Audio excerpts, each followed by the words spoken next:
Hi, this is a story how the genocide against the Tutsi started. Kindly subscribe to our channel. By the late 1980s, the Rwandan community in exile had swelled to approximately 600,000 people, most of whom lived in the countries surrounding Rwanda. Except in Tanzania, where the government had encouraged their integration into the local population, the refugees existed precariously, with few rights or guarantees, a sad reality. In Uganda, thousands of refugees had been expelled to Rwanda in 1982, only to be pushed back again across the border shortly after.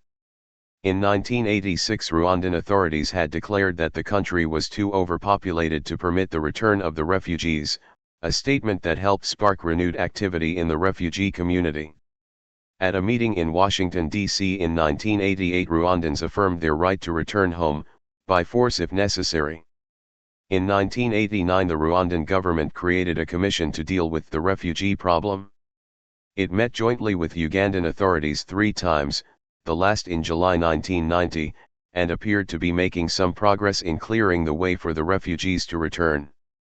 The Rwanda Patriotic Front, however, decided to go home on its own terms, proclaiming its goals to be not just the return of the refugees, but also the ouster of Habyarimana and the establishment of a more democratic government. Its leaders, part of a generation that had grown up in Uganda, were well prepared to launch this effort. Many of them had learned to make war in the forces of the National Resistance Army, where they had helped Yoweri Museveni win control of the Ugandan state. Among them was Paul Kagame, once deputy head of military intelligence for the NRA, who took command of the Rwandan Patriotic Army, RPA, 26th, the fighting force of the RPF, in the early days of the war. His forces consisted of some 7,000 soldiers, about half of whom were Rwandan refugees who had deserted from the Ugandan army, bringing along their arms and other equipment. Rumors that the RPF was about to attack had circulated in both Uganda and Rwanda since mid-September 1990. The Rwandan commander at the frontier, aware of these reports, wired headquarters to ask for reinforcements. He got none, leading him and others to speculate that Habyarimana wanted the invasion.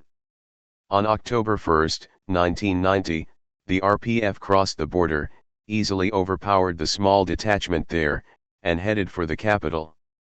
The attack offered Habyarimana the opportunity to rebuild his eroding base of power by rallying Rwandans against the enemy.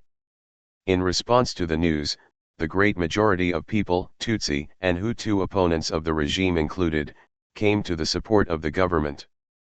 But Habyarimana understood that the attack posed a risk as well as an opportunity. It might embolden the opposition within the country and even lead to its alliance with the enemy.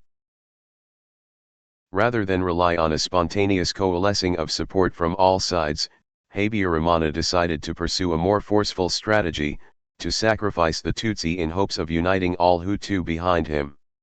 On October 4, the RPF had advanced a considerable distance into Rwanda but was still 45 miles from Kigali. That night, however, heavy firing shook the capital for several hours.